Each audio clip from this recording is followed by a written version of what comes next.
என்பதோடு மேலான தமிழ் பெருங்குடி மக்களே, உங்கள் அனைவருக்கும் மேலரசம்பட்டு சண்முகத்தின் பணிவான வணக்கங்கள். அன்பு உறவுகளே, நம்முடைய சேனலை நீங்கள் காண்பது இதுவே முதல் முறையாக இருந்தால் நம்முடைய காணொலியை நீங்கள் தொடர்ந்து காண வேண்டும் என்றால் உடனே சப்ஸ்கிரைப் செய்து கொள்ளுங்கள். தொடர்ந்து நம்முடைய காணொலி பற்றின உங்களுடைய மேலான கருத்துக்களை கருத்துரை பகுதியிலே தவறாமல் பதிவு செய்யுங்கள் அன்பு உறவுகளே.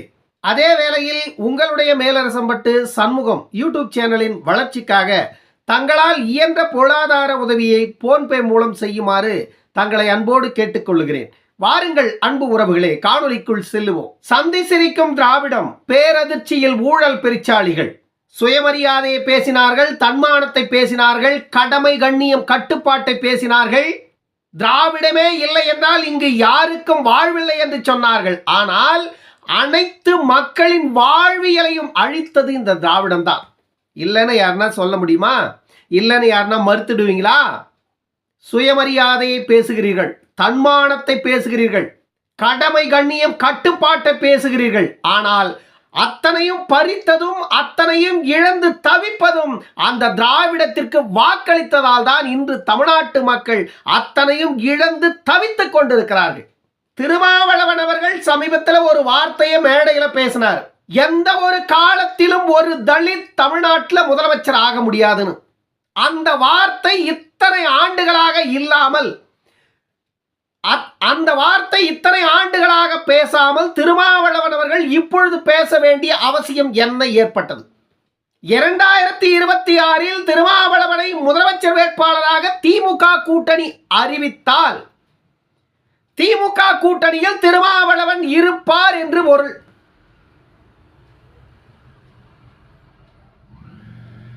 இந்த கேள்வியை செய்தியாளர்கள் மருத்துவர் அன்புமணி ராமதாஸ் அவரிடம் எழுப்புகிறார்கள். திருமாவளவன் அவர்கள் ஒரு காலம் தமிழ்நாட்டில் ஒரு தலித் முதலமைச்சராக முடியாதுன்னு சொல்றார்.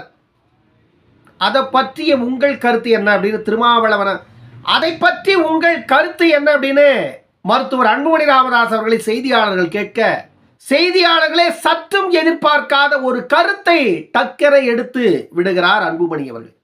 தமிழ்நாட்டில் உள்ள ஒட்டுமொத்த தலித் மக்களும் பட்டியல் சமூகத்து மக்களும் எங்களை ஆதரித்தால் ஒரு பட்டியல் சமூகத்தை சார்ந்தவரை தமிழ்நாட்டின் முதல்வர் ஆக்குவோம் என்று மருத்துவர் அன்புமணி சொன்னார். இது எங்கு இருந்து எங்கு போனதுன்னு பாருங்க. இதே கேள்வியை 55 ஆண்டு காலமாக தமிழகத்தை மாறி மாறி ஆட்சி செய்த திராவிட கட்சிகளிடம் இந்த செய்தியாளர்கள் கேள்வி வைப்பார்களா? திரு முதலமைச்சர் மு.க. ஸ்டாலின் அவர்களிடம் ஒரு செய்தியாளர், திருமாவளவன் தமிழ்நாட்டில் ஒருபோதும் ஒரு தலித் முதலமைச்சர் ஆக முடியாதுன்னு சொல்றாரு, உங்களுடைய கருத்து என்ன? மு.க. ஸ்டாலின் கிட்ட போய் கேளுங்க, எடப்பாடி பழனிசாமி கிட்ட போய் கேளுங்க. இந்த இரு கட்சிகளும் மருத்துவர் அன்புமணி ராமதாஸ் டக்கென வெளிப்படுத்தியதை போல இவர்கள் இருவரும் ஒரு வார்த்தையை சொல்லுவார்களா? ஏன்னா இவர்கள் தான் சமூக நீதி இயக்கங்கள் ஆயிற்று. பாட்டாளி மக்கள் கட்சி அவருடைய பைலாவை ஒன்று பட்டியல் சமூகத்தை சார்ந்தவர் இந்த மண்ணை ஆளட்டும், இல்லை என்றால் வன்னியர்கள் இந்த மண்ணை ஆளட்டும் என்பதுதான். காரணம் என்னன்னா பெரும்பான்மை ஆளட்டும், சிறுபான்மை வாழட்டும் என்பதுதான். ஆனா இங்க அதுவா நடக்குது? சிறுபான்மைகள் ஆளுகிறது, பெரும்பான்மைகள் வீழ்ந்து கிடக்கிறது காலடியில. இந்த ஒரு சாதி கவிதையை நீங்க பாருங்க. திருமாவளவன் அவர்கள் கை தட்டி ரசித்த ஒரு சாதி கவிதையை பாருங்க.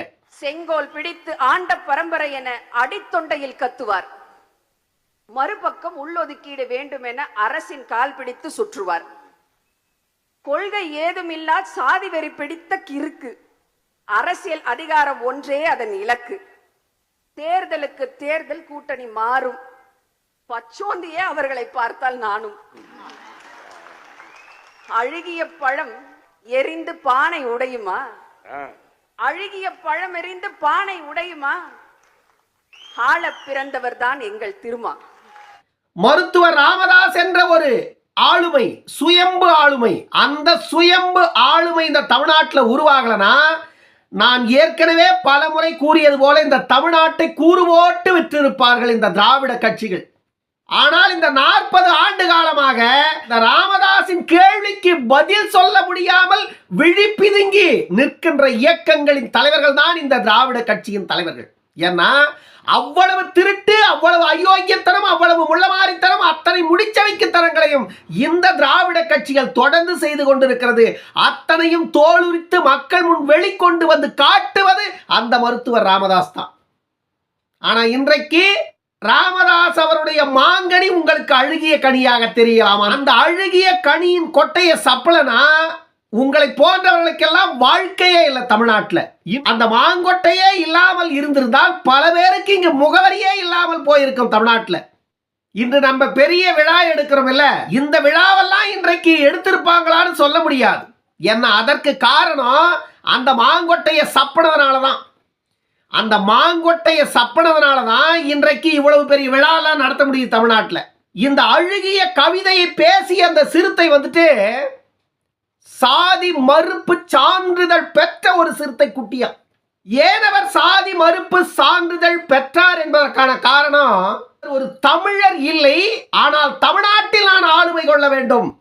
அப்படின்னா இங்கு நான் எந்த மதத்திற்கும், எந்த இனத்திற்கும், எந்த சமூகத்திற்கும், எந்த மொழிக்கும் அப்பாற்பட்டவன். நான் ஒரு மனித சமூகத்தை சார்ந்தவர், நான் ஒரு இந்திய பிரஜை. இது ஒன்று போதும் எனக்கு. நான் குமரி முதல் இமயம் வரை எனக்கான இடம் இது அப்படின்ற அடையாளப்படுத்திக் கொள்வதற்காக இந்த ஒரு வேஷத்தை தமிழ்நாட்டில் போட்டிருக்கு இந்த சிறுத்தை குட்டி. நம்ம யாரையும் இங்கு தவறாக பேச தயாரா இல்லை. எல்லோரும் நல்லவர்களே. ஆனால் ஒரு மேடை என்று வந்த பிறகு ஒருவரை புகழ்வதற்காக இன்னொருவரை இகழ வேண்டும் என்பது மேடை பேச்சுக்கு அழகல்ல. அதுவும் யாரை இகழ்கிறீர்கள்? இன்று நீங்கள் மேடையில் யாரை புகழுகிறீர்களோ அவரை அங்கு கொண்டு வந்து அமர வைப்பதற்கு காரணமாக இருந்தவரே அவர்தான். ஆனா இன்றைக்கு இவர் அதை சொல்ல மாட்டார். ஏன்னா இன்றைக்கு ஏறிவிட்டார் அவர். அந்த ஏணி இப்பொழுது தேவைப்படாது. இல்ல, திராவிட திருடர்களின் வேலையே ஏறி போன உடனே ஏணியை எட்டி உதைப்பதுதான் அவர்களினுடைய வேலை. அதைத்தான் இப்பொழுதும் இந்த வேலையில் நாம் பார்க்கிறோம். இன்னொரு காணொளி, இதை பாருங்கள். இன்னொருவர் இருக்கிறார், தமிழகத்தின் நவீன கோமாளி. இவர் மேடை ஏறி சிரித்தால் அதை கேட்கும் தம்பி எல்லாம் ஏமாளி.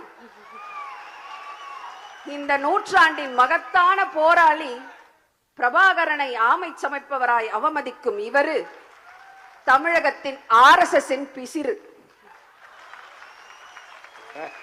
ஒரு நாள் பெரியாரின் பேரன் என்பார், மறுநாள் என் முப்பாட்டன் முருகன் என்பார். திராவிடத்தால் வீழ்ந்தோம் உறவே என்பார், அயலக தமிழரிடம் திரள் நிதி வாங்கி தின்பார். இவர் திராவிடத்தை அழிக்க ஆரியம் அனுப்பிய விஷக்குப்பி. தமிழகமே நாளை விரட்டும் முகத்தில் காரி துப்பி. பார்த்தீர்களா இந்த காணொலிய? கோமாளியா அவரு? கோமாளியா அவரு? அவருடைய தொல்லை தாங்க முடியாமதான் சந்து பொந்து இன்று எடுக்கலாம் திருடர்களின் கூட்டம் ஒளிந்து கிடக்கிறது. 2026 தேர்தலுக்குள்ளாக தமிழ்நாட்டில் பாமக, நாம் தமிழர் கட்சி இரண்டையும் தமிழ்நாட்டில் டேமேஜ் பண்ணிட்டா மீண்டும் திமுக ஆட்சிக்கு வருவதற்கான வாய்ப்புகள் உண்டு. இன்னும் 18 மாதங்கள் இருக்கிறது தேர்தலுக்கு. ஒருவேளை நாம் இதில் தவறிவிட்டால் ஆட்சியை இழப்பது உறுதி என்பது திமுகவிற்கு தெரியும். ஆகையாலதான் திமுக பாமகவையும் நாம் தமிழர் கட்சியையும் குறிவைத்து தாக்கி கொண்டிருக்கிறார்கள். திமுக கூட்டணியின் வாக்கு வங்கி என்பது 37 விழுக்காடு தமிழ்நாட்டில்.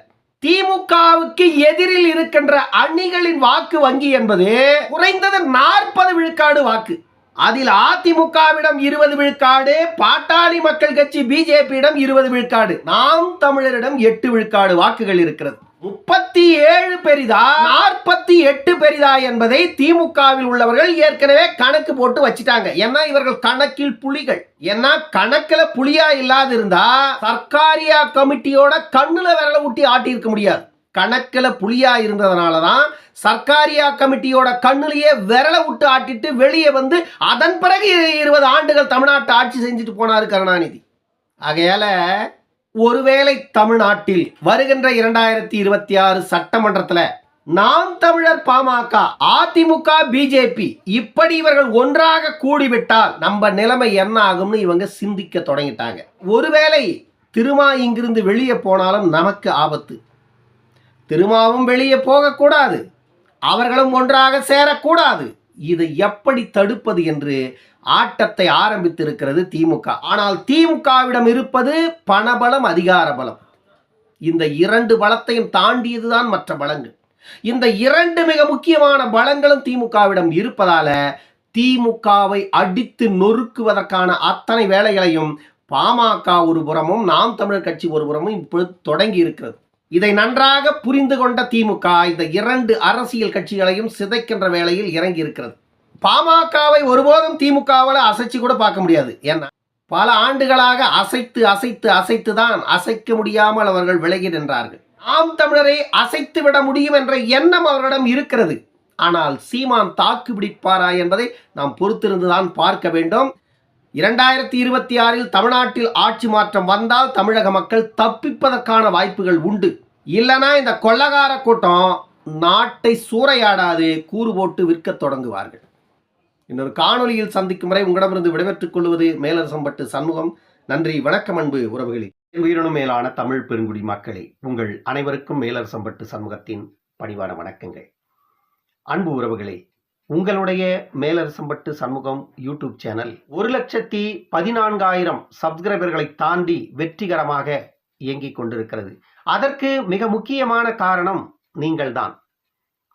இந்த வெற்றியை நாம் அடுத்த கட்டத்தை நோக்கி எடுத்துச் செல்லுவதற்கு போதிய பொருளாதார வசதிகள் இல்லாததால தொடர்ந்து நாம் தவித்துக் கொண்டிருக்கிறோம். நம்முடைய சேனலின் வளர்ச்சியில் நீங்களும் பங்கெடுத்துக் கொள்ள வேண்டும் என்றால் தங்களால் இயன்ற பொருளாதார உதவியை செய்யுமாறு அன்போடு கேட்டுக்கொள்ளுகிறேன். உதவிகள் செய்ய விரும்புவோர் போன்பே அல்லது வங்கி கணக்குக்கு தாராளமாக நீங்கள் செய்யலாம். அதே வேளையில் நீங்கள் செய்கின்ற இந்த உதவி சமரசமின்றி தமிழகத்தில் இருக்கின்ற இந்த தீய சக்திகளை எதிர்த்து போராடுவதற்கும் கம்பீரமாக நாம் குரல் எழுப்புவதற்கும் அடுத்த தலைமுறைகளை நெறிபட இங்கே சீர்படுத்துவதற்கும் கண்டிப்பாக உதவும் என்று உங்களிடம் நான் உறுதியளிக்கிறேன். நன்றி, வணக்கம்.